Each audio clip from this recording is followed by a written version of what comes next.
എടി ഇനി മുതൽ നമ്മൾ 3 പേരും ആ ടീം കേട്ടോ. എടി നമ്മുടെ ടീമിനെ നമുക്കൊരു പേരിടണം. നമ്മുടെ 3 പേരുടെ ആദ്യത്തെ അക്ഷരം വെച്ച് നമുക്ക് പേരിടാം.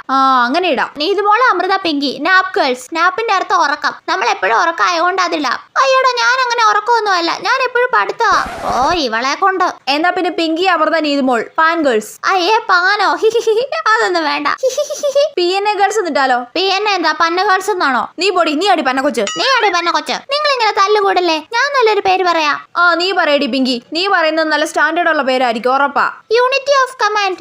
അതെന്താ സാധനം? എടി നമുക്ക് പഠിക്കാനില്ലേ യൂണിറ്റി ഓഫ് കമാൻഡ്? ഇപ്പൊ സന്തോഷമായില്ലേ? നല്ല സ്റ്റാൻഡേർഡ് പേരല്ലേ? പിങ്കി, നമുക്ക് വേറെ ഏതെങ്കിലും പേര് നോക്കാടി. ഞാൻ പറയുന്ന പേരിട്ടില്ലെങ്കിൽ ഞാൻ നിങ്ങളുടെ ടീമിൽ നിൽക്കൂല. ചേടാ, നമുക്ക് അങ്ങനെ തന്നെ വേണോടി. ഏത് സമയത്താണോ എനിക്ക് ഇതുങ്ങൾ രണ്ടിനെ വെച്ച് ടീം ഉണ്ടാക്കാൻ തോന്നിയത്? ആ മിക്കിയുടെ ലൂസിയുടെ കൂടി ടീം ആക്കിയിരുന്നെങ്കിൽ MLA ഗേൾസ് ഇടായിരുന്നു. MLA ഗേൾസ് നാക്കണ്ടറി, മന്ത്രി ഗേൾസ് നാക്കിക്കോ. അല്ല പിന്നെ പോടി. നീ പൊടി.